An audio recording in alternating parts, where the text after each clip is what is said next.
حضرت سلیمان علیہ السلام حضرت داؤد علیہ السلام کے فرزند ہیں۔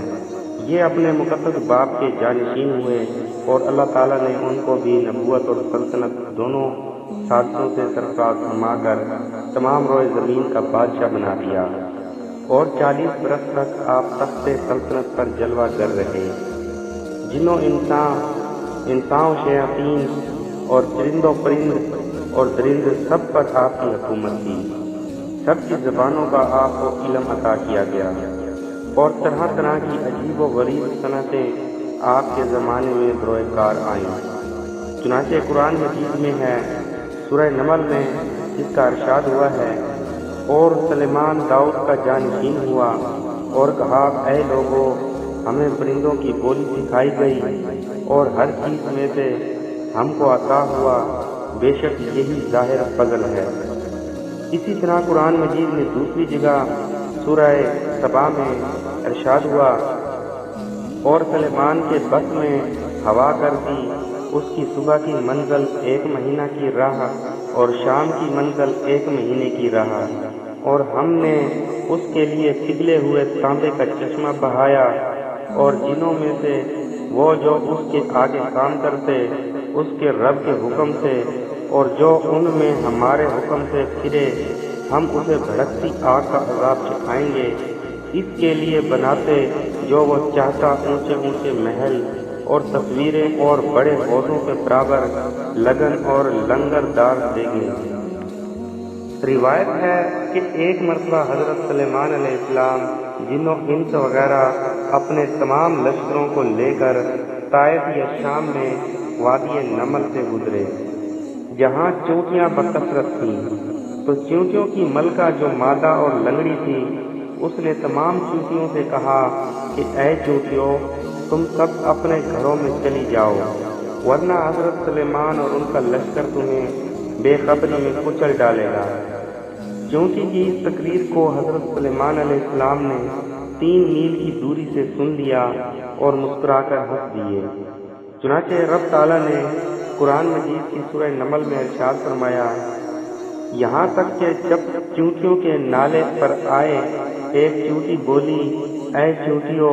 اپنے گھروں میں چلی جاؤ، تمہیں کچل نہ ڈالیں۔ سلیمان اور ان کے لشکر بے خبری میں تو اس کی بات سے مسکرا کر ہنسا۔ اس واقعہ سے یہ ہمیں درس ملتا ہے کہ چونٹیوں کی آواز کو 3 میل کی دوری سے سن لینا یہ حضرت سلیمان علیہ السلام کا معجزہ ہے، اور اس سے یہ معلوم ہوا کہ حضرات انبیاء کرام علیہ السلام کی بصارت و سماعت کو عام انسانوں کی بصارت و سماعت پر قیاس نہیں کر سکتے، بلکہ حق یہ ہے کہ انبیاء کرام کا سننا اور دیکھنا اور دوسری طاقتیں عام انسانوں کی طاقتوں سے بڑھ چڑھ کر ہوا کرتی ہیں۔ چونٹی کی تقریر سے معلوم ہوا کہ چونٹیوں کا بھی یہ عقیدہ ہے کہ کسی نبی کے صحابی جان بوجھ کر کسی پر ظلم نہیں کر سکتے، کیونکہ چونٹی نے وَهُمْ لَا يَشْعُرُونَ کہا، یعنی حضرت سلیمان علیہ السلام اور ان کی فوج اگر چونٹیوں کو کچل ڈالیں گے تو بے خبری کے عالم میں لاشعوری طور پر ایسا کریں گے، ورنہ جان بوجھ کر ایک نبی کے صحابی ہوتے ہوئے وہ کسی پر ظلم و زیادتی نہیں کریں گے۔ افسوس کہ چونٹیاں تو یہ عقیدہ رکھتی ہیں کہ نبی کے صحابی جان بوجھ کر کسی پر ظلم نہیں کر سکتے، مگر رافضیوں کا گروہ ان چونٹیوں سے بھی گیا گزرا ثابت ہوا کہ ان ظالموں نے حضور سید المرسلین صلی اللہ علیہ وآلہ وسلم کے مقدس صحابہ پر تہمت لگائی کہ ان بزرگوں نے جان بوجھ کر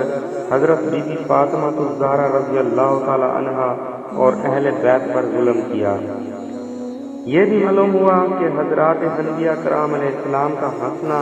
تبسم اور مسکراہٹ ہی ہوتا ہے، جیسا کہ احادیث میں وارد ہوا ہے کہ یہ حضرات کبھی کہا مار کر نہیں ہنستے۔ منقول ہے کہ ایک مرتبہ حضرت قتادہ مؤدب رحمۃ اللہ علیہ جو نہایت ہی بلند پایا عالم اور جامع العلوم تھے، بالخصوص علم حدیث اور تفسیر میں تو اپنا مثل نہیں رکھتے تھے، کوفہ تشریف لائے تو ان کی زیارت کے لیے ایک عظیم الشان مجمع جمع ہو گیا۔ آپ نے تقریر فرماتے ہوئے حاضرین سے کئی بار یہ فرمایا، یعنی مجھ سے جو چاہو پوچھ لو۔ حاضرین پر آپ کی علمی جلالت کا ایسا سکہ بیٹھا ہوا تھا کہ سب لوگ دم بخود و ساکت و خاموش بیٹھے رہے، مگر جب آپ نے بار بار للکارا تو حضرت امام اعظم ابو حنیفہ رحمۃ اللہ علیہ، جو ابھی بہت کم عمر تھے، خود تو کمال ادب سے کچھ نہ بولے، مگر آپ نے لوگوں سے کہا کہ آپ لوگ حضرت قتادہ رحمۃ اللہ علیہ سے یہ پوچھئے کہ وادی نمل میں جس چونٹی کی تقریر سن کر حضرت سلیمان علیہ السلام مسکرا کر ہنس پڑے تھے، وہ چونٹی نر تھی یا مادہ؟ چنانچہ جب لوگوں نے یہ سوال کیا تو حضرت قتادہ علیہ رحمۃ اللہ ایسے سٹپٹائے کہ بالکل لاجواب ہو کر خاموش ہو گئے۔ پھر لوگوں نے امام ابو حنیفہ رحمۃ اللہ علیہ سے دریافت کیا تو آپ نے فرمایا کہ وہ چونٹی مادہ تھی۔ حضرت قتادہ رحمۃ اللہ علیہ نے فرمایا کہ اس کا ثبوت، امام ابو حنیفہ رحمۃ اللہ علیہ نے جواب دیا کہ اس کا ثبوت یہ ہے کہ قرآن مجید میں اس چونٹی کے لیے قالت نملۃ مؤنث کا صیغہ ذکر کیا گیا ہے۔ حضرت قتادہ رحمۃ اللہ علیہ نے اس دلیل کو تسلیم کر لیا اور امام ابو حنیفہ رحمۃ اللہ علیہ کی دانائی اور قرآن فہمی پر حیران رہ گئے اور اپنے بڑے بول پر نادم ہوئے۔ تو دعا ہے اللہ کریم ہم سب مسلمانوں کو اس واقعہ سے سبق سیکھنے کی توفیق نصیب فرمائے، اور اللہ تعالی ہمیں دین اسلام کی امنگوں کے مطابق زندگی گزارنے کی سعادت نصیب فرمائے۔ آمین۔ وما علینا الا البلاغ المبین۔ صدق اللہ العظیم۔